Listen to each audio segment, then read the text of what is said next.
Oh yes, yo chicken bros, what's up? It's your boy Smiley here coming at you with a brand new video. And today I finally did it. I watched through both episodes that I know are up of the She-Hulk series. I sat down and watched them because it was like 12 o'clock at night. I was basically depressed, like, you know what, screw it, let me just watch something I can do for you guys. And let's just say, I understand the ratings perfectly now. So if you're new to the channel, please don't forget to leave a like, share, subscribe, hit that bell, make it ring a ding ding. And with all that being said, let's get into today's video now, shall we? So, people are going to be mad at me for saying, oh my god, Smiley, you hate women. You're such a horrible person for calling this movie bad. And I think that's why they made it like this, honestly. I think that's why, so they can make a less than subpar product that's grating and pandering and say it like that. But how about this? I will compare it to one of my favorite shows I told you guys about with a female lead character, that being Star vs. the Forces of Evil, and show you why there is such a difference. Obviously, I'm not talking about animation versus CGI, although I think we found one of Shrek's siblings. You get my point. Basically put, what I always got at was the rating system that I have. If it's a high on critic review but low on audience view, it's more than likely going to be pandering. Which it really was. It really was. I mean, we've all seen little clips here and there. I watched through the whole thing. Number one, the first problem. They made a powerful female lead just be powerful. They didn't give her any lead up to that power. They didn't give her any ability to grow as a character and control She-Hulk. They didn't give her that. Whereas, if you look at Star, she had to mature over time. She had many issues and was never a perfect character. She needed to learn and grow and mature. That was a very powerful lesson for young ladies and men alike. That not everyone is perfect. But when you have She-Hulk just mastering everything, and then calling Bruce Banner, of all people, a horrible person who can't control his anger, when he has had so many freaking traumas in the comics and everything. One of his wives had died in his arms, and you're telling me that he should calm down. You're telling me he should learn to control his anger after all of that? Honestly, it does nothing but make me dislike She-Hulk. And I'm not saying that because I hate the character, no. I hate the creative direction that this is going.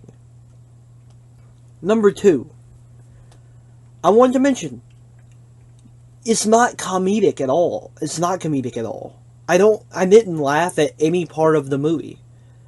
Most of the jokes boiled down to, this man is evil, predatory, ugh. And I get it. Yes, there are predatory men out there. I know. We all know that. We all get that.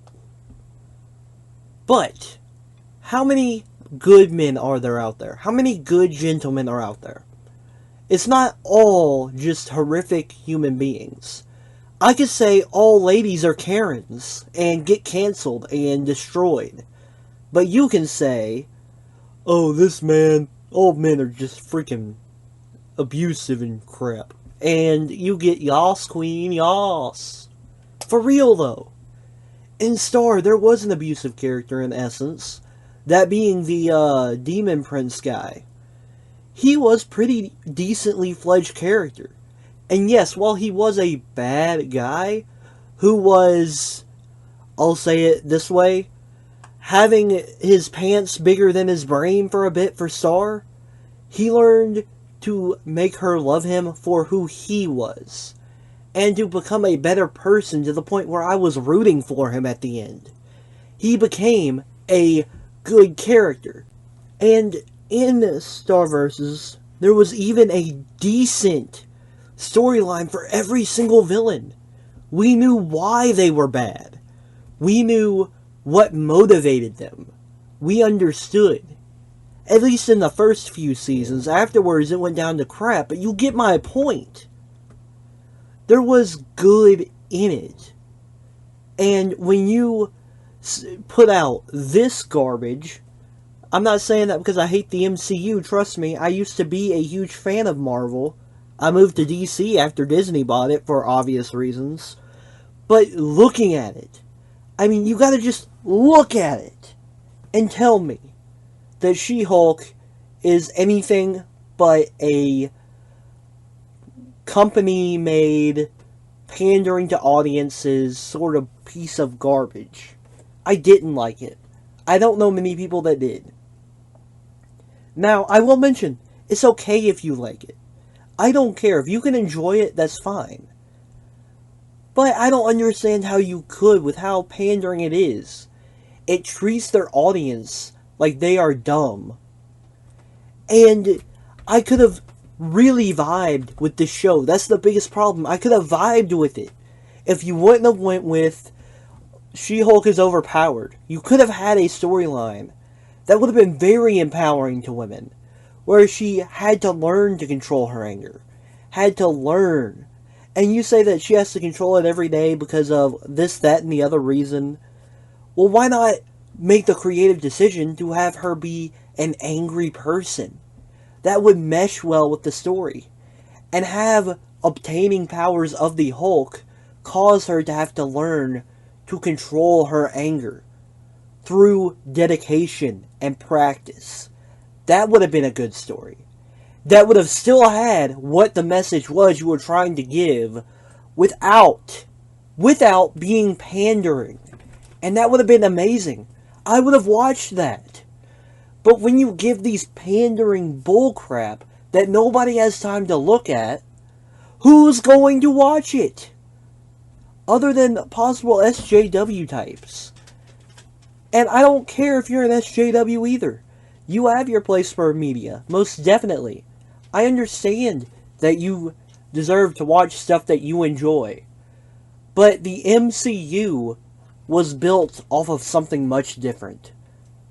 The Hulk was built off a tale of tragedy. I wish I could explain everything about it. But I don't know because I'm not big on MCU anymore. And I forgot most of what the creator of Hulk and Spider-Man and all the others said. He made the Hulk a tale of tragedy. A tale of hurt. And when She-Hulk did this and crapped on the legacy of the Hulk, I've tuned out even more. And DC hasn't done much better, I can admit. I mean, we just lost Batgirl the movie. We lost Supergirl. But at least DC had some great episodic shows for what they were. I'm talking Green Arrow, The Flash. Supergirl was okay. I didn't watch it as much. But they were good. And you're going to... I can hear somebody in the back already. You sexist, didn't watch Supergirl. No, it's not because I'm sexist. I just didn't pay the bill for Netflix. Leave me alone. Anyway, you get my point. Am I here to tell you that this show is horrible and you should never watch it? No. If you think you'd enjoy it, that's fine. Watch it. But as pandering and baseline as the story is, and this as well, it's just not worth it. It's not, in my humble opinion. But with all that being said, I'm going to go ahead and head out. Peace.